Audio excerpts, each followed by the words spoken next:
एक मिनिट.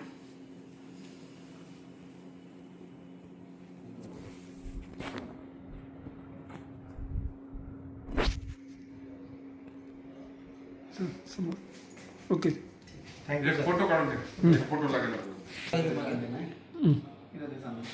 आमच्याकरता एक फोटो घ्या. तुमचं चॅनल सोडून द्या. थांबवायला अशी विनंती.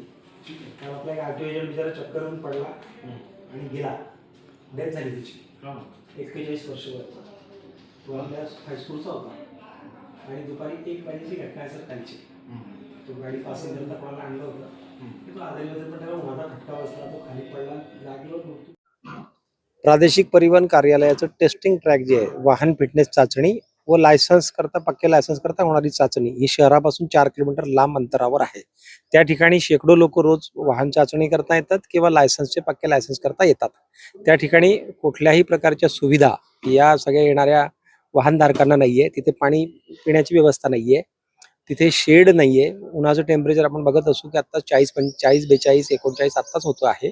काल त्या ठिकाणी एक दुर्घटना घडली. एक आरटीओ एजंट दुपारी 1:30 वाजता चक्कर येऊन पडला आणि त्याचा जागेवर मृत्यू झालेला आहे. अशा असुविधा असतील तर येणाऱ्या सगळ्या लोकांना खूप मोठ्या प्रमाणात त्रास होतोय. पिण्याच्या पाण्याची उत्तम व्यवस्था त्या ठिकाणी करावी. नागरिक जे येतात त्यांच्याकरता उत्तम शेडची व्यवस्था करावी आणि लोकांना कुठल्याही प्रकारची गैरसोय होणार नाही असं काम प्रादेशिक परिवहन कार्यालयाने करावं अशी विनंतीचा अर्ज आणि निवेदन आम्ही आज प्रादेशिक परिवहन अधिकारी श्री वर्मा साहेब यांना दिलंय. त्यांनी असं सांगितलं की थोड्याच दिवसांमध्ये त्या बाबतीत काम सुरू होणार आहे. तेव्हापर्यंत आम्हाला तातडीने म्हणजे पाण्याची व्यवस्था करण्याचं जे आहे, आम्ही जारची व्यवस्था वगैरे तातडीने उद्यापासून करू शकतो. या अशा सामाजिक प्रश्नांकरता महाराष्ट्र नवनिर्माण सेना वारंवार या शहरातल्या सगळ्या नागरिकांकरता निवेदन देत असते आणि हक्काकरता भांडत असते.